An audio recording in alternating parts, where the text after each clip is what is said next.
Hi friends, వ్యవసాయ బాయికి current కోసమని బ్యాంకులో నా మొగుడు అప్పు తెచ్చినాడు. అప్పు తెచ్చిన మాట నిజమే, అది వడ్డీకి తెచ్చింది నిజమే. అప్పు తెచ్చిన మాట నిజమే, అది వడ్డీకి తెచ్చింది నిజమే.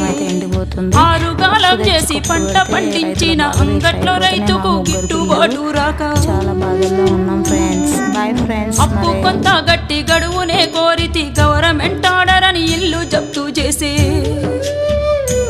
అయ్యా యాడ తెచ్చి గడుదును, నేను ఎవరి కాళ్ళ పడుదును. యాడ తెచ్చి గడుదును, నేను ఎవరి కాళ్ళ పడుదును. అసలేటి వానల్లో ముసలెట్ల కట్టుకొని మోకాటి బురదలో మడి కట్టు దున్నితే గరిసెలెవరివి నిండెరో, గంగన్న కడుపులెవరి గాలెరో. గరిసెలెవరివి నిండెరో,